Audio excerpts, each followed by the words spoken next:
Assalamualaikum warahmatullahi wabarakatuh. Alhamdulillahilladzi arsala rasulahu bil huda wa dinil haq liyuzhirahu 'alad dini kulli wa kafa billahi syahida. Asyhadu an la ilaha illallah wahdahu la syarika lahu wa asyhadu anna Muhammadan 'abduhu wa rasuluhu alladzi la nabiyya ba'dah. Ana Dedi Ustaz kelas 8 full day MTS Muallimin Unifa Medan yang Ustadz sayangi dan banggakan. Pada video kali ini Ustadz akan menerangkan tentang pembelajaran pertama kita di semester awal, pelajaran tafsir Jalalain. Sebelum kita mempelajari pelajaran tafsir ini, kita menggunakan aplikasi Kitab Kuning Lengkap yang bisa kalian download di Play Store, dan link download sudah Ustaz kirimkan kepada para wali kelas melalui grup WhatsApp masing-masing. Di samping itu juga kalian boleh menggunakan kitab tafsir Jalalain yang sudah kalian miliki. Namun untuk mempermudah pembelajaran kita gunakan aplikasi ini. Baiklah, kita buka aplikasinya. Dalam aplikasi ini ada 26 kitab yang ada bahasa Arab dan terjemahnya. Untuk tafsir Jalalain, klik kolom 10. Kita akan pelajari di kelas 8 ini Surah Al-Baqarah ayat 142, dimulai dari 142. Jadi untuk semester awal kita target belajar kita adalah 1,5 lembar. Semester 2 juga 1,5 lembar, diperkirakan 3 lembar target belajar kita. Sebelum kita belajar, kita membacakan Al-Fatihah untuk pengarang kitab tafsir Jalalain, yaitu Imam Jalaluddin Al-Mahalli dan Imam Jalaluddin As-Suyuti. Allahumma al-Fatihah. Bismillahirrahmanirrahim. Alhamdulillahirabbil alamin arrahmanirrahim maliki yaumiddin. Iyyaka na'budu wa iyyaka nasta'in. Ihdinas siratal mustaqim, siratal ladzina an'amta 'alaihim ghairil maghdubi 'alaihim waladdallin. Amin. Kita buka ayat 142. Bismillahirrahmanirrahim.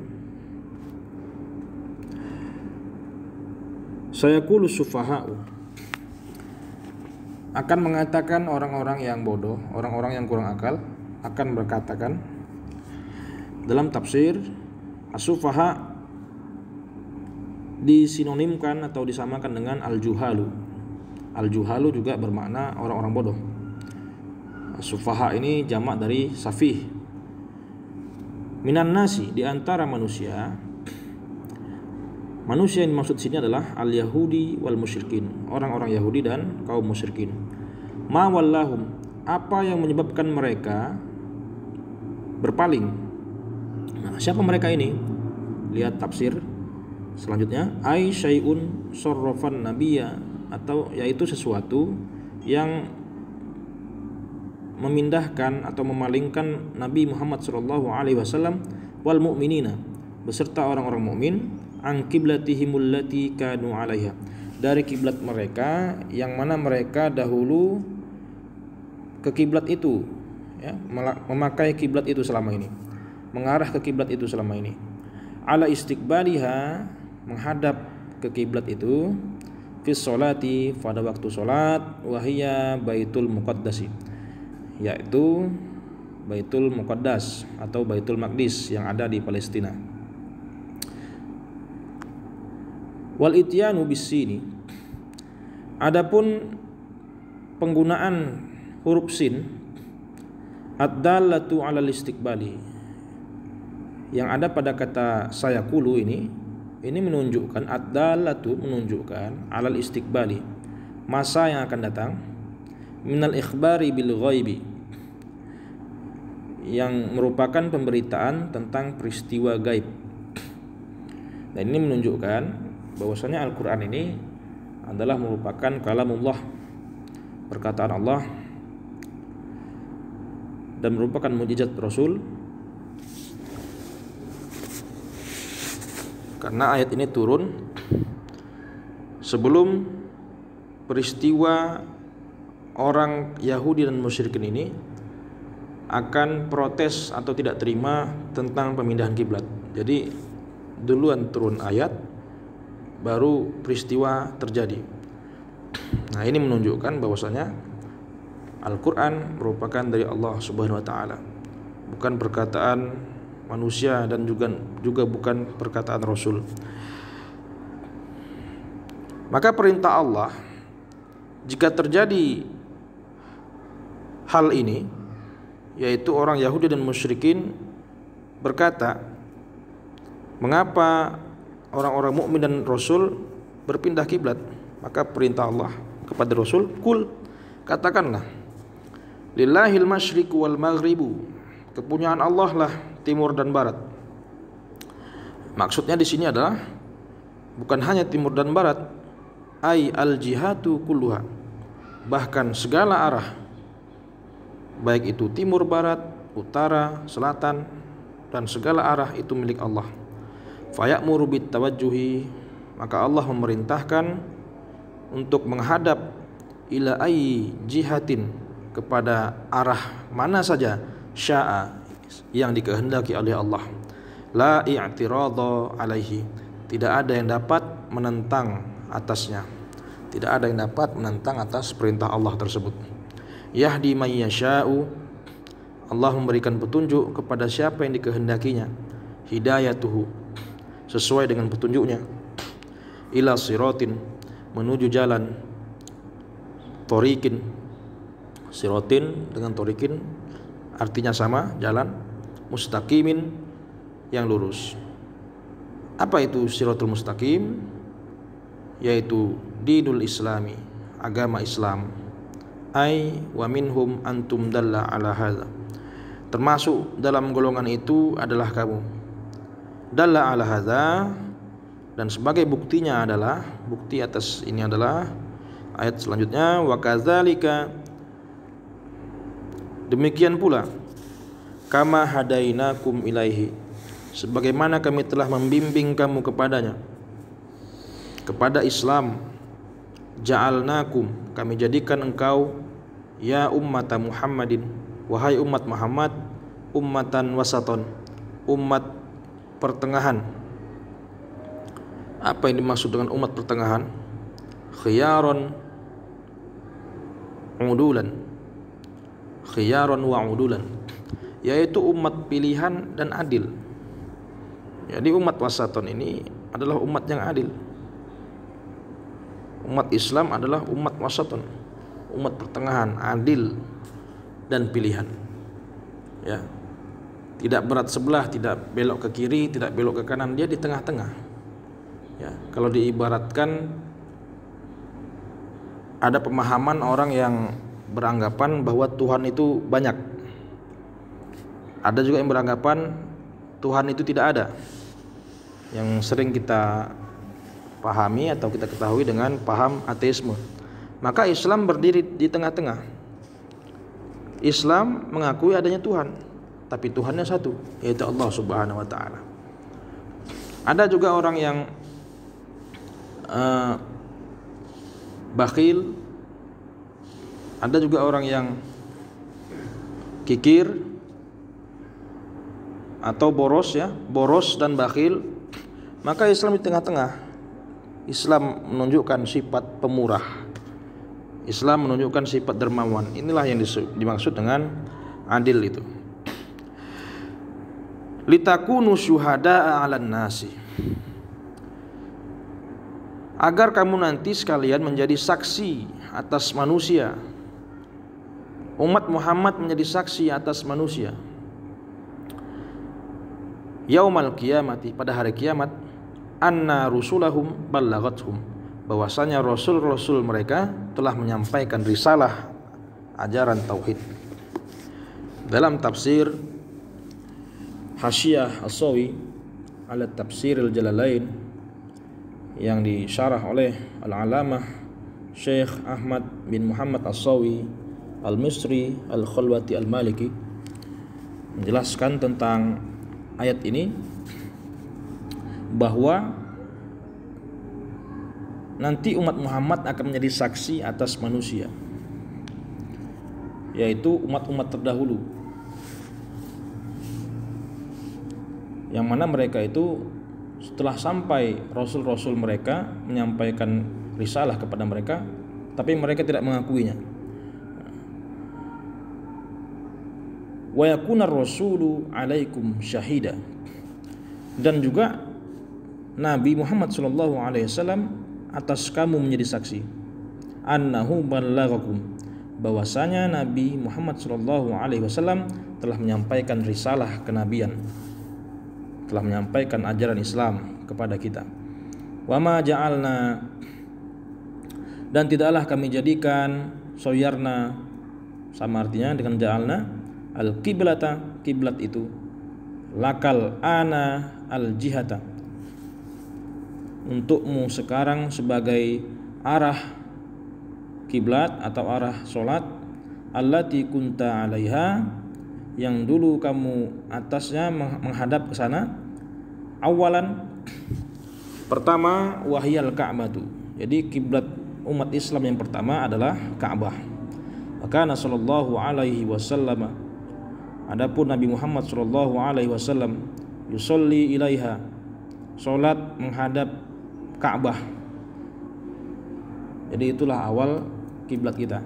Falamma hajaro, ketika Nabi sudah hijrah ke Madinah,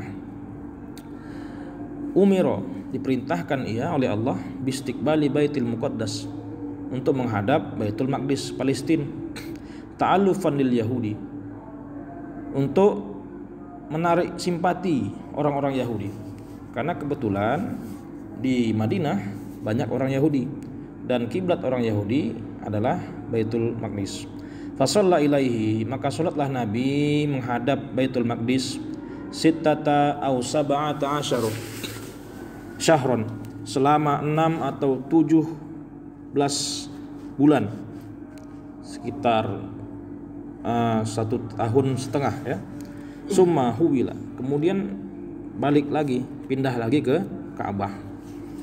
Nah, perpindahan kiblat ini yaitu tidaklah dilakukan, kata Allah, tidaklah dibuat ini illa lina'lama, kecuali untuk mengetahui, untuk kami mengetahui, ilmun zuhurun, secara zahir, ilmu zahir, mayyattabi'ur rasulah, siapa yang ikut rasul. Ikut rasul berarti ikut Allah. Barang siapa yang taat kepada Rasul, maka dia secara hakikatnya juga taat kepada Allah. Namun yang perlu diketahui anak-anak sekalian, memahami ayat ini ya, seakan-akan Tuhan memindahkan kiblat ini untuk mengetahui siapa yang ikut Rasul, siapa yang tidak ikut. Jangan disalahpahami bahwasanya Allah memerlukan sebab agar dia tahu sesuatu. Tidak begitu. Dalam pemahaman kita, akidah Asy'ariyah ya, kita berpaham bahwa ilmu Allah itu bersifat azali. Allah itu telah mengetahui segala sesuatu sebelum ada sesuatu. Maka hal peristiwa ini, pemindahan kiblat, walaupun Allah tidak memindahkan kiblat atau lain sebagainya, Allah tetap sudah tahu siapa yang akan ikut Rasul dan siapa yang tidak akan ikut Rasulullah SAW. Jadi itu yang harus dipahami dalam ilmu tauhid. Mayat tabi'ur rasulah, siapa yang ikut Rasul, fayusaddiquhu, maka dia akan membenarkan Rasul. Kenapa orang ikut Rasul? Karena dia membenarkan Rasul. Mimma yanqalibu ala aqibai, dan daripada orang yang membelot, yang qalibu ala aqibai ini berpaling dia badannya. Ini dalam tafsir As-Sawi, Hasyiah As-Sawi dimaksudkan ini adalah bahasa kinayah, bahasa kiasan. Bahwasanya yang dimaksud dengan berpaling dia, membalikkan badan, ini adalah kufur, balik dia dari Islam menjadi kafir balik. ayarji'u ilal kufri. Nah, juga dijelaskan dalam tafsir jalan lain bahwasanya yang dimaksud berpaling ini adalah kembali kepada kekufuran. Syakkan fid dini, karena ragu dia terhadap agama Islam. Wa zannan, dan dia mengira anna Nabiya sallallahu alaihi wasallam, bahwasanya Nabi sallallahu alaihi wasallam fi hiratin, dalam keadaan bingung, bimbang, min amrihi, daripada urusan perkara pemindahan kiblat ini. Wa qad irtadda lidzalika jama'atun, dan telah murtad, keluar dari Islam karena hal ini, pemindahan kiblat. Banyak juga yang pindah agama, ya, beberapa golongan atau beberapa orang. Wa in, dan kata in, mukhaffafatun minas sakilati. Inna, ya, wa in, kata in mukhaffafatun minas sakilati wa ismuha mahzufun ay wa innaha. Maksud ini adalah wa in dalam ayat ini itu berasal dari wa innaha, ya. Wa innaha ini berat untuk diucapkan, jadi diringankan dengan menuliskan wa in, ya. Dan isimnya dihapus menjadi dari asal wa innaha menjadi wa in kanat,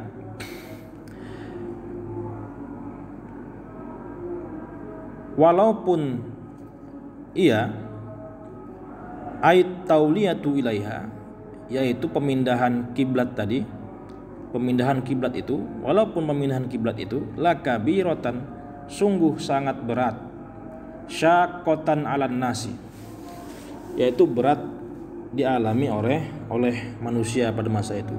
Jadi pemindahan kiblat ini sangat berat, merupakan hal yang besar, hal yang berat dialami oleh orang-orang beriman. Sudahlah awalnya dari Ka'bah, kemudian pindah ke Baitul Maqdis, pindah lagi ke Ka'bah. Dalam tafsir lain, dalam tafsir Al-Munir, dikatakan bahwa bukan hanya berat pemindahan kiblat, namun berat pelaksanaan sholat. Mungkin bisa juga kita sandingkan tafsir ini. Mungkin dahulu pada masanya orang berat untuk pemindahan kiblat. Nah, pada masa sekarang manusia sulit atau berat untuk melaksanakan sholat yang wajib. Illa 'alal ladzina hadallah. Nah, ini berat semuanya kecuali terhadap orang-orang yang diberi petunjuk oleh Allah. Di antara minhum, di antara mereka. Kalaulah sudah petunjuk Allah datang, maka tidak ada lagi hal yang berat kita laksanakan. Susah, senang, itu sama kita kerjakan kalau sudah dapat petunjuk. Wa ma kana Allahu liyudhi'a imanakum. Dan tidaklah Allah ingin menyia-nyiakan iman kamu. Yakni salatukum ila baitil muqaddasi, ketika menghadap Baitul Maqdis. Bal yusibukum alaihi, bahkan Allah akan memberikan ganjaran pahala atasnya. Ketika kamu sholat di Baitul Maqdis, akan diberikan pahala, walaupun sudah berpindah kemudian ke Ka'bah. Li'anna sababa nuzuliha, karena sebab turunnya ayat ini, as-su'alu, ada pertanyaan, amman mata qabla tahwili, bagaimana keadaan orang yang meninggal sebelum pemindahan kiblat. Ya kan, pada masa itu ada yang sudah sholat menghadap ke Baitul Maqdis, berjalan waktu setelah dia meninggal pindah lagi kiblatnya ke Ka'bah. Ini ada pertanyaan, bagaimana ini pahalanya, bagaimana keadaannya, apa pahalanya habis, ya kan begitu. Maka Allah jawab, wa makana Allahu liyudhi'a imanakum, tidaklah Allah akan menyia-nyiakan iman mereka, artinya akan dibalas semua. Kenapa Allah membalas semua itu? Kita lihat ayat selanjutnya, innallaha binnasi, karena sesungguhnya Allah terhadap manusia, yaitu orang-orang beriman, ya. dengan syarat dia beriman. Kalau tidak beriman, la habitat amaluh, habis semua amalnya, terhapus karena kekufuran dia. Tapi kalau beriman, lihat, innallaha bin nasi la raufur rahim. Sesungguhnya Allah terhadap manusia yang beriman itu la raufun. Di sini menggunakan huruf taukid. Sungguh benar-benar Allah itu Maha Pengasih, Rahimun, lagi Maha Penyayang. Kenapa Allah disebut pengasih dan penyayang? Fi adami itaati a'malihim. Karena Allah tidak akan menghilangkan, tidak akan menyia-nyiakan amal-amal perbuatan mereka selama ini, selama dia beriman. Ya, jadi sholatnya ketika menghadap Baitul Maqdis, ketika kemudian menghadap Ka'bah, di pertengahan dia menghadap Baitul Maqdis dia meninggal. Setelah itu kiblat berpindah, amal perbuatannya tetap akan diperhitungkan oleh Allah Subhanahu wa taala. Warra'fatu, adapun kata ar-ra'fatu, kasih sayang, ya, kita lihat di ayat la ra'ufun tadi, ra'ufun itulah kata ra'fatu. Ar-ra'fatu ini artinya syiddatur rahmati, bersangatan sayangnya Allah itu. Rahim, kasih sayang, sifat penyayang, Maha Penyayang. Ra'ufun, bersangatan lagi sayangnya. Berarti ra'ufun ini lebih tinggi sifat sayangnya daripada rahim. Wa quddima al-ablahu, didahulukanlah kata ra'fah daripada rahim. Kenapa? Lil fasilati, supaya dia sama. Maksudnya begini. Di ayat sebelumnya tadi kita jumpai kata ila siratin mustaqim, ya. Ini saya temukan di tafsir Hasyiah As-Sawi. Bahwasanya lil fasilati ini maksudnya supaya sama mimnya, sesuai mimnya. Lihat di ayat sebelumnya, di ayat 142 ila siratin mustaqim, ya, huruf mim di ujungnya. Kemudian di ayat 143 dibuatlah la raufur rahim, mim juga ujungnya. Nah, ini supaya sesuai. Inilah kaidah-kaidah juga harus diperhatikan, bahwasanya Al-Qur'an itu bukan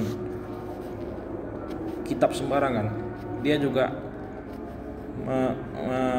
memperhitungkan tatanan bahasa.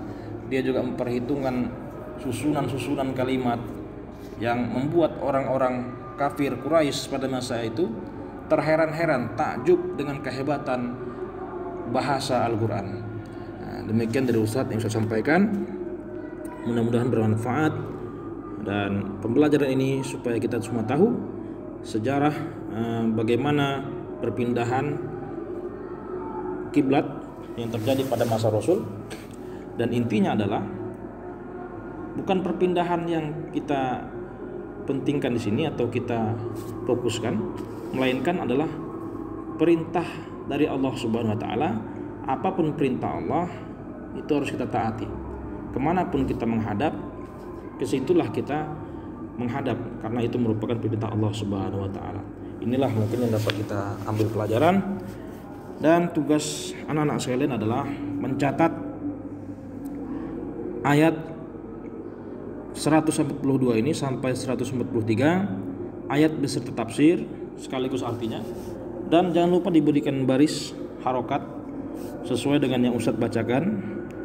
Mudah-mudahan bermanfaat. Semoga virus corona yang menyebar di dunia ini berakhir segera, kembali kita dalam keadaan kondisi normal. Amin amin ya rabbal alamin. Saya akhiri dengan Assalamualaikum warahmatullahi wabarakatuh.